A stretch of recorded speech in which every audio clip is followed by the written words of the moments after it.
News, ಇದು ನಿಮ್ಮ ಧ್ವನಿ. ಅಪ್ರಜ್ಞಾಪೂರ್ವಕವಾದ ಕವಿತೆಗಳು ಧರ್ಮ ರಾಜಕಾರಣಗಳನ್ನು ಒಳಗೊಂಡು ಬರುತ್ತಲ್ಲ, ಅವು ಬಹಳ ಶ್ರೇಷ್ಠವಾದ ಕವಿತೆಗಳು ಅಂತೇಳಿ ಯಾವತ್ತೂ ಕೂಡ ನನಗೆ ಅನಿಸುತ್ತೆ ಅನ್ನುವಂಥದ್ದು. ಇವತ್ತು ನಾವು ಯಾವ ಸಮಾಜದಲ್ಲಿ ಬದುಕಿದ್ದೇವೆ ಮತ್ತು ಏನಾಗಿದ್ದೇವೆ ಅನ್ನೋ ಪ್ರಶ್ನೆಗಳನ್ನು ಮಾಡಿಕೊಂಡ್ರೆ, ನೀವು ಸುಮಾರು ದಿನಗಳಿಂದ ತಿಂಗಳುಗಳಿಂದ ಗಮನಿಸಿ ಒಂದಲ್ಲ ಒಂದು ಸುದ್ದಿ ನಮ್ಮನ್ನು ಕಲುಕುವ ಹಾಗೆ ಹೊಂದಿರೋದು. ಹೆಣ್ಣಿನ ಮೇಲೆ ನಡೆಯುವಂತಹ ಹಲ್ಲೆಗಳಾಗ್ಬೋದು, ಕೊಲೆಗಳಾಗ್ಬೋದು, ಅಥವಾ ಈ ಚುನಾವಣೆಯ ಹಿನ್ನೆಲೆಯಲ್ಲಿ ನಡೆದಂತಹ ಗಲಭೆಗಳಾಗ್ಬೋದು, ದಿನನಿತ್ಯ ಸುದ್ದಿಯನ್ನು ಬಿತ್ತರಿಸ್ತಾ ಇರುವಂತಹ ಪೆಂಡ್ರೈವ್ ಪ್ರಕರಣಗಳಾಗ್ಬೋದು. ಭಾರತ ಇವತ್ತು ಬಹಳ ಕಲರ್ಫುಲ್ ಆಗಿ ಕಾಣಿಸ್ತಾ ಇದೆ. ಯಾಕೆಂದರೆ ಈ ಸಮಸ್ಯೆಗಳು ಇಡೀ ವಿಶ್ವವೇ ನಮ್ಮನ್ನು ನೋಡುವಷ್ಟು ಮಟ್ಟಿಗೆ ನಾವು ಕುಖ್ಯಾತಿಯನ್ನು ಪಡೀತಾ ಇದ್ದೀವಿ ಅನ್ನೋದನ್ನು ಕೂಡ ನಾವು ಗಮನಿಸಬೇಕು ಅನ್ನೋ ಒಂದು ಸಂಗತಿಯನ್ನು ನಾವು ನೋಡಬೇಕು. ಹಿಂದೆ 80ರ ದಶಕದಲ್ಲಿ ಭೂಮಾಲೀಕರ ಜಮೀನ್ದಾರರ ಕ್ರೌರ್ಯವನ್ನು ಪ್ರಶ್ನೆ ಮಾಡುವಂಥದ್ದಿತ್ತು.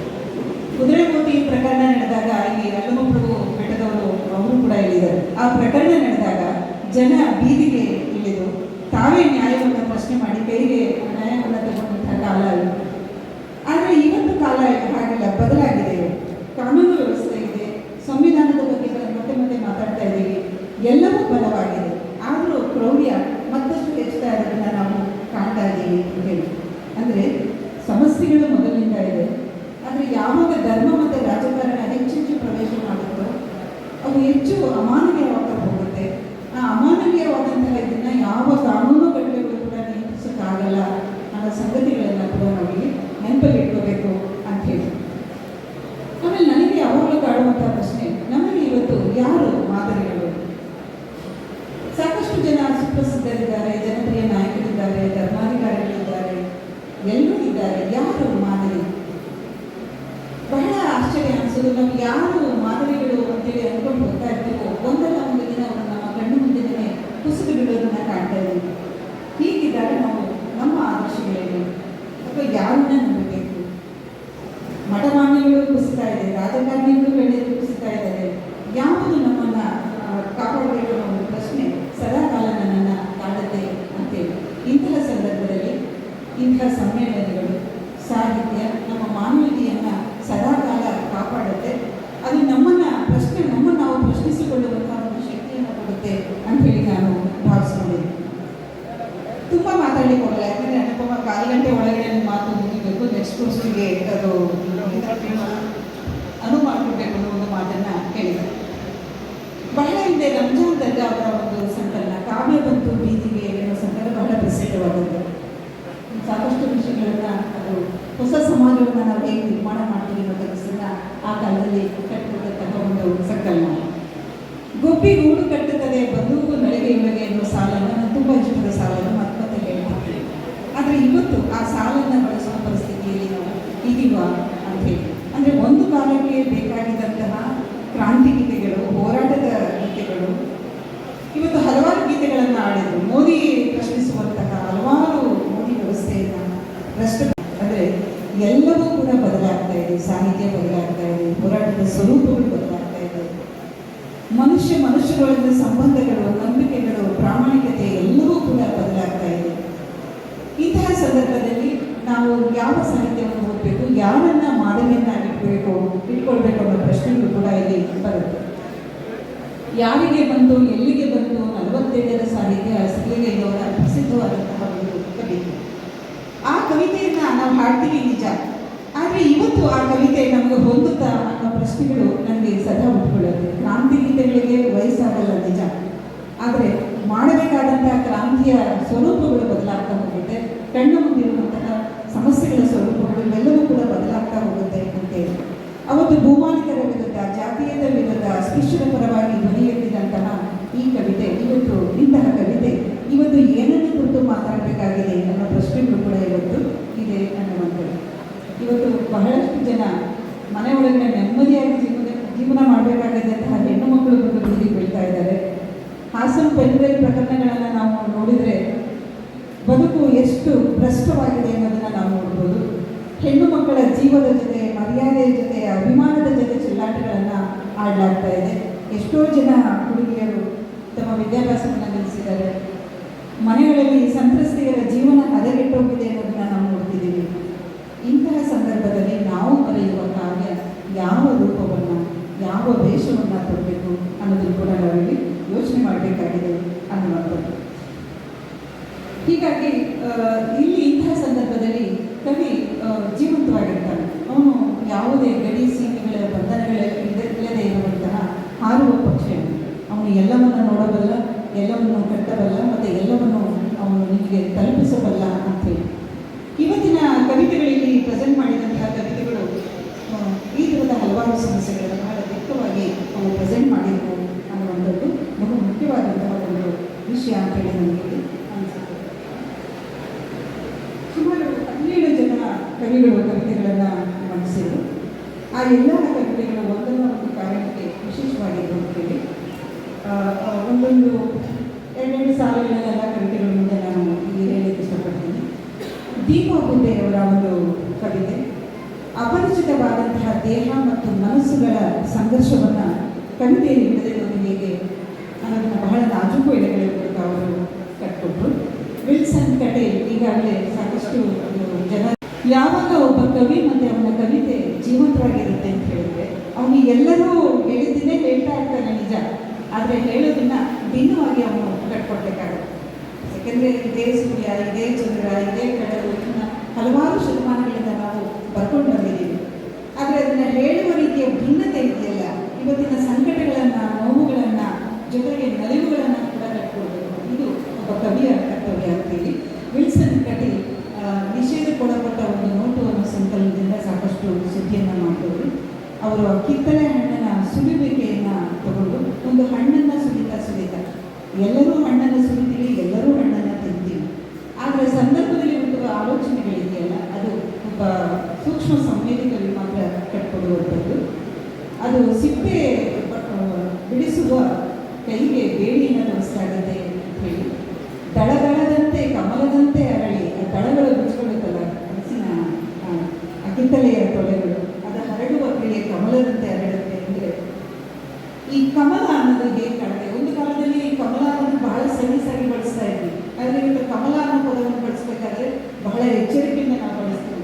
ಆ ಕಮಲ ಮತ್ತೇನೇನು ಹೇಳುತ್ತೋ, ಎಲ್ಲಿ ಕೊಂಡೋಗುತ್ತೋ ಅನ್ನೋ ಭಯ ಇದೆ. ಅಂದರೆ ಈ ಒಂದು ರೂಪಕಗಳಿದೆಯಲ್ಲ, ಸಾರ್ವಜನಿಕವಾಗಿ ಒಪ್ಪಿಕೊಂಡಂತಹ ರೂಪಕಗಳನ್ನೇ ಇವತ್ತು ಪಲ್ಲಟಗೊಳಿಸುವಂಥ ಕ್ರಿಯೆಗಳು ನಡೀತಾ ಇರೋದ್ರಿಂದ ಪ್ರತಿಯೊಂದನ್ನು ಎಚ್ಚರಿಕೆಯಿಂದ ನಾವು ಮಾತಾಡಬೇಕಾಗಿದೆ ಅಂತ ಹೇಳಿ. ರಾಮಪ್ಪ ಮಾಧಾರ ಅವರ ಕವಿತೆ ಮನುಷ್ಯನ ಅಸಹಾಯಕ ಪರಿಸ್ಥಿತಿಯನ್ನು, ಈ ಒಂದು ಸಾಮಾಜಿಕ ಕುಟುಂಬದಲ್ಲಿ ನೆಲವಿದ ಬದುಕುಗಳನ್ನು ಕಟ್ಟಿಕೊಡುವ ಒಂದು ಕವಿತೆಯಾಗಿತ್ತು. ಅಂಜಲಿ ಬೆಳಗು ಈಗಾಗಲೇ ಸಾಕಷ್ಟು ಬೆಳಗಲ್ಲಿ ಸಾಕಷ್ಟು ಸುದ್ದಿಯನ್ನು ಮಾಡೋದು. ಕೊಲ್ಲುವುದೆಷ್ಟು ಸುಲಭವಲ್ಲವೇ ಎನ್ನುವ ಒಂದು ಪ್ರಶ್ನೆ ಇವತ್ತು 2-3 ತಿಂಗಳಿಂದ ಏನೇನು ಹತ್ಯಾಕಾಂಡಗಳು ಮಹಿಳೆಯರಿಗೆ ನಡೀತಾ ಇದೆ, ಆ ಎಲ್ಲವನ್ನ ಒಟ್ಟು ಒಂದು ಕಡೆ ಎಳೆದಿಡುವ ಪ್ರಯತ್ನ. ನೇಹಾ ಪ್ರಕರಣ, ಅಂಜಲಿ ಪ್ರಕರಣ, ಮೊನ್ನೆ ಬೆಂಗಳೂರಲ್ಲಿ ಪ್ರಬುದ್ಧ ಅನ್ನೋ ಹುಡುಗಿಯ ಕೊಲೆಯಾಯಿತು. ಈ ಎಲ್ಲ ಪ್ರಕರಣಗಳು, ಈ ಅಮಾಯಕ ಹುಡುಗಿಯರ ಮೇಲೆ ನಡೀತಾ ಇರುವಂತಹ ಈ ಕೊಲೆಗಳು, ಪ್ರೇಮ ಅನ್ನೋದು ವರನೋ ಶಾಪನೋ ಇವತ್ತು ಪ್ರಶ್ನೆ ಮಾಡಬೇಕು. ಒಂದು ಕಾಲದಲ್ಲಿ ಬಹಳ ಭಾವುಕರಾಗಿ ಪ್ರೇಮ ವ್ಯಕ್ತ ಮಾಡಬೇಕಾಗಿದೆ. ಒಂದು ಸಮಕಾಲೀನ ಪರಿಸ್ಥಿತಿಯನ್ನು, ಹದಗೆಟ್ಟ ಪರಿಸ್ಥಿತಿಯನ್ನು ಕಟ್ಟಿಕೊಡುವ ಭಾಷಣಗಳಿಗಿಂತ ಕವಿತೆ ಯಾಕೆ ಯಾವಾಗಲೂ ಪ್ರಭಾವಕಾರಿ ಎಂದು ಮಾಧ್ಯಮ ಅಂದರೆ ಅವು ಈ ಥರದ ವಿಚಾರಗಳನ್ನು ನಾವು ಪ್ರಶ್ನೆ ಮಾಡ್ತಾ ಇರುತ್ತೆ ಅಂತ ಹೇಳಿ. ವಿಶಾಲ್ ನಾಸರ್ ನೋವು ಮತ್ತು ಬೆಳಕು ಅನ್ನೋ ಒಂದು ಕವಿತೆಯನ್ನು ಅವರು ಓದಿದ್ರು. ಸಾಕಷ್ಟು ಇತ್ತೀಚೆಗೆ ಅವರು ಒಳ್ಳೆಯ ಕವಿತೆಗಳನ್ನು ಅವರು ಬರೆದಿದ್ದಾರೆ. ನಡೀತಾ ಇದೆ ಅನ್ನುವಂಥದ್ದು. ಕತ್ತರಿಸೋದು ಬಹಳ ಸುಲಭವಾಗಿದೆ, ಕೊಲ್ಲುವುದು ಕೂಡ ಬಹಳ ಸುಲಭವಾಗಿದೆ. ಆ ಕೊಲ್ಲುವ ಮನಸ್ಥಿತಿಗಳು ಹೇಗೆ ತಯಾರಾಗಿದೆ ಅನ್ನೋ ಚಿಂತನೆಗಳನ್ನು ಕೂಡ ನಾವು ಇಲ್ಲಿ ಮಾಡಬೇಕಾಗಿದೆ ಅಂತ ಹೇಳಿ. ಪೂಜಾ ಸಿಂಗೆ ಅವರ ನಾವು ದೇವರುಗಳಲ್ಲ ಅನ್ನೋ ಒಂದು ಕವಿತೆ ತುಂಬ ಒಂದು ಸದ್ದನ್ನು ಮಾಡಿದೆ ಮತ್ತು ಬಹಳ ಜನರ ಗಮನ ಸೆಳೆದಂತಹ ಒಂದು ಕವಿತೆ. ಜಾತಿ ತಾರತಮ್ಯವನ್ನು ತಲೆಯ ಮೇಲೆ ಮನ ಬರುವ ಪದ್ಧತಿಯನ್ನು ಅದು ಪ್ರಶ್ನೆ ಮಾಡುತ್ತೆ ಮತ್ತು ಅದನ್ನು ಬಹಳ ತಣ್ಣಗೆ ಕಟ್ಟಿಕೊಳ್ತಾ ನಿಮ್ಮಲ್ಲಿ ಪ್ರಶ್ನೆಗಳನ್ನು ಅದು ಉಂಟು ಮಾಡುತ್ತೆ. ಅದು ನನ್ನ ಮೈ ಹೊಲಸಾಗಿರ್ಬೋದು, ಕೈ ಹೊಲಸಾಗಿರ್ಬೋದು, ಆದರೆ ಮನಸ್ಸು ಹೊಲಸಾಗಿಲ್ಲ. ಬಾಯಿ ಕಾಣಿ ಗಂಗೆಯಲ್ಲಿ ಮುಳುಗಿ ನಾವು ಪವಿತ್ರರಾಗಿದ್ದೇವೆ ಅಂತ ಹೇಳಿ ಯಾವುದು ಇವತ್ತೊಂದು ಯಾವುದು ಅಪವಿತ್ರ ಅಂತ ಹೇಳಿ ಮೊದಲಿನಿಂದಲೇ ಹೇಳ್ಕೊಳ್ತಾ ಬರಲಾಗಿದೆಯೋ ಅದನ್ನು ಒಂದು ಪ್ರತಿ ಸಂಸ್ಕೃತಿಯಾಗಿ ನಾವು ನಿರ್ಮಾಣ ಮಾಡುವ ಹಂತದಲ್ಲಿ ಇವತ್ತು ಇದ್ದೀವಿ. ಅದು ಅನಿವಾರ್ಯ ಕೂಡ ಇವತ್ತು. ಅಂತಹ ಒಂದು ಪ್ರತಿ ಸಂಸ್ಕೃತಿಯನ್ನು ತಮ್ಮ ಕವಿತೆಯಲ್ಲಿ ಕಟ್ಟಿಕೊಡೋ ಕೆಲಸವನ್ನು ಪೂಜಾ ಸಿಂಗೆಯವರು ಮಾಡ್ತಾರೆ ಅಂತ ಹೇಳಿ. ಹರಿನಾಥ್ ಬಾಬು ತುಂಬ ಒಳ್ಳೆಯ ನನ್ನ ಬಹಳ ಹಿಂದಿನಿಂದ ನಾವು ಕವಿತೆಗಳನ್ನು ಓದ್ಕೊಂಡು ಬಂದಿದ್ದೀನಿ. ಅವರು ಬಣ್ಣದ ಕೌದಿಯಲ್ಲಿ ಸೂಜಿ ನೆಟ್ಟಳು ಅನ್ನೋ ಒಂದು ಕವಿತೆಯ ಮೂಲಕ ಅವರು ಈ ಒಂದು ಕೌದಿಯ ಹೆಣಿಗೆಯನ್ನು ಹೇಳ್ತಾ ಕೌದಿಯಲ್ಲಿ ಮೂಡುವಂತಹ ನಕ್ಷತ್ರಗಳು, ಚಂದ್ರ, ಇವೆಲ್ಲವನ್ನು ಹೇಳ್ತಾ ಬದುಕೇ ಒಂದು ಕೌದಿ, ಇಡೀ ಮನುಷ್ಯರ ಬದುಕೇ ಒಂದು ಕೌದಿ, ಎಲ್ಲವನ್ನ ಸೇರಿ ಅಲ್ಲಿ ಒಂದು ಹೊಸ ಕಲೆಯನ್ನಾಗಿ ರೂಪಿಸಲಾಗುತ್ತೆ ಅನ್ನೋದನ್ನು ಕವಿತೆಯಲ್ಲಿ ಅವರು ಕಟ್ಕೊಟ್ಟರು. ಕವಿತೆ ಸೂಕ್ಷ್ಮವಾದ ಕುಸಿರಿ ಕೆಲಸವೋ ಮತ್ತು ಅದರ ವಿಚಾರವನ್ನು ಕೂಡ ಹೇಳುತ್ತೆ. ಇಂತಹ ಕವಿತ್ವ ಕೆಲಸಗಳನ್ನು ಮಾಡುತ್ತೆ ಅಂತ ಹೇಳಿ ಮೆಹಬೂಬ ಮಠದ ನನ್ನವ ಬೆವರುತ್ತಾಳೆ ಅನ್ನೋ ಕವಿ ಅವರು ಓದಿದ ರೀತಿ ಬಹಳ ಚೆನ್ನಾಗಿದೆ. ಕವಿತೆಗಳನ್ನು ಬರೆಯೋದಷ್ಟೇ ಅಲ್ಲ, ಓದುಗರಿಗೆ ತಲುಪಿಸೋದು ಕೂಡ ಬಹಳ ಮುಖ್ಯವಾದದ್ದು. ಅವರು ಒಂದು ರೀತಿ ಅವಶ್ಯಕವಿಲ್ಲದ ರೀತಿಯಲ್ಲಿ ಪಠ್ಯವನ್ನು ನೋಡ್ತೀನಿ ಬಹಳ ಜನರಿಗೆ ತಲುಪುವ ಹಾಗೆ ಈ ಕವಿತೆಯನ್ನು ಅವರು ಮಾಡಿಸಿದ್ರು. ನನ್ನವ್ವ ಬೆವರಿನ ಸಂಕೇತ, ಲಂಕೇಶ್ವರ ಅವ್ವ ನೆನಪಾದರೂ ಕೂಡ ಅವರು ಕಟ್ಟಿಕೊಡೋದು ಈ ಕಾಲದ ಒಂದು ಈ ಜನಾಂಗದ ಒಂದು ಅವನ ಒಂದು ಚಿತ್ರಣವನ್ನು ಅವರು ಕಟ್ಟಿಕೊಡ್ತಾರೆ. ಪ್ರಾಮಾಣಿಕತೆಯಿಂದ ದುಡಿದು ಈ ಶ್ರಮಿಕ ವರ್ಗದ ತಾಯಂದಿರುಗಳು ಹೇಗಿರುತ್ತೆ, ಅದು ಅವಮಾನಗಳಲ್ಲಿ ಬಡತನಗಳಲ್ಲಿ ನರಳುವಂತಹ ತಾಯಂದಿರ ಚಿತ್ರಗಳು ಹೇಗಿರುತ್ತೆ ಎಂಬುದನ್ನು ಅವರು ತಮ್ಮ ಕವಿತೆಯ ಮೂಲಕ ಕಟ್ಟಿಕೊಟ್ರು ಅಂತೇಳಿ. ಆಮೇಲೆ ಅದರಲ್ಲಿ ಇನ್ನೊಂದು ಸಾಲು ಬರುತ್ತೆ, ಬೆನ್ನ ಮೇಲೆ ಬರೆದ ಇದೆಮಾಯಿ ಬರೆದ ಗೆರೆಗಳನ್ನು ಒರೆಸುತ್ತಾ, ಇದಿಮಾಯಿ ತಾಯಿ ಅಂತ ನಾವು ಹೇಳ್ತೀವಿ. ಇದಿಮಾಯಿ ಅಂತ ಆಕೆ ಎಲ್ಲರ ಭವಿಷ್ಯವನ್ನು ಬರೆಯುವವಳು ಅಂತೇಳಿ ನಮ್ಮ ಜನಪದ ಪುರಾಣಗಳಲ್ಲಿ ಆಕೆಯನ್ನು ಪರಿಗಣಿಸಲಾಗುತ್ತೆ. ಆಕೆ ಬರೆದ ಕೆರೆಗಳನ್ನು ಒರೆಸುತ್ತಾ ನಾನು ಈ ಕವಿತೆಯನ್ನು ಬರೀತಾ ಇದ್ದೀನಿ ಅನ್ನೋ ಮಾತನ್ನು ಕೂಡ ಅವರು ಹೇಳ್ತಾರೆ. ಪ್ರಿಯಾಂಕಾ ಅವರ ಒಂದು ಕವಿತೆ ಚೌಕಿದಾರ, ಅದು ಗಂಟೆಯನ್ನು ಮೊಳಗಿಸುವ ಹಾಗೆ ಅವರ ಕವಿತೆ ಇತ್ತು. ಭಾರತ್ ಮಾತಾ ಕಿ ಜೈ ಎನ್ನುವಂತಹ ಚೌಕಿದಾರ ಅನ್ನೋ ಮಾತನ್ನು ತುಂಬ ಕೇಳ್ತಾ ಇದ್ದಾರೆ. ಇತ್ತೀಚೆಗೆ ಕೆಲವು ಹೊಸ ಪದಗಳನ್ನು ಕಾಯಂ ಮಾಡಲಾಗ್ತಾ ಇದೆ ನಮ್ಮ ಮುಂದೆ. ನಾವು ದೇಶದ್ರೋಹ ಅನ್ನೋ ಪದ ಕೇಳಿದ್ವಿ, ಆಮೇಲೆ ದೇಶ ಪ್ರೇಮ ಅನ್ನೋ ಪದಗಳನ್ನು ಕೇಳಿದ್ವಿ, ಚೌಕಿದಾರ ಅನ್ನೋ ಪದಗಳನ್ನು ಹಿಂದಿನಿಂದ ಕೇಳಿದ್ವಿ, ಕಮಲವನ್ನು ಹೇಗೆ ಕೇಳಿದ್ವು ಹಾಗೆ ಅವತ್ತು ಕೇಳಿದ್ವಿ.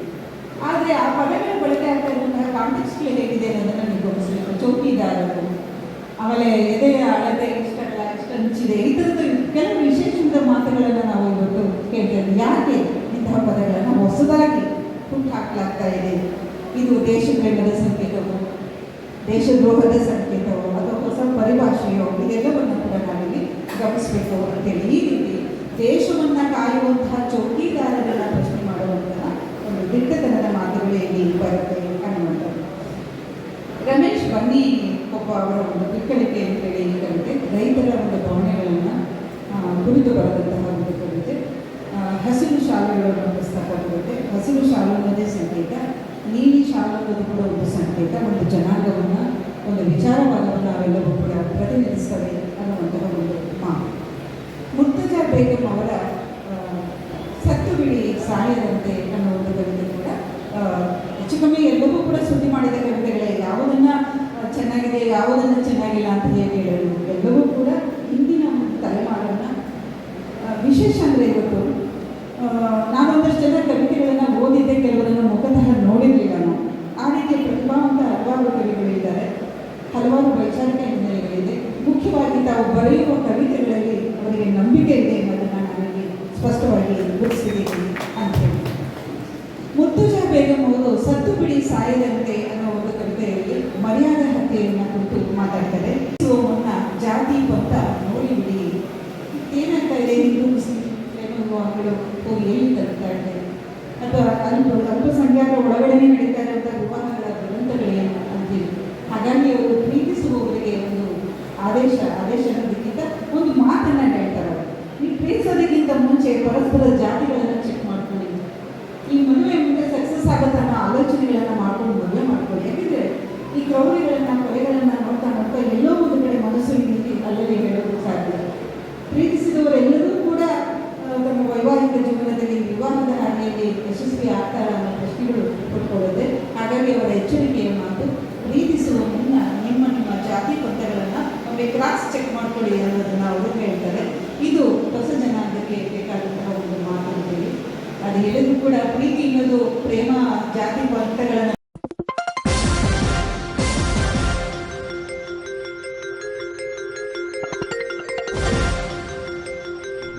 ಎಸ್ ನ್ಯೂಸ್, ಇದು ನಿಮ್ಮ ಧ್ವನಿ.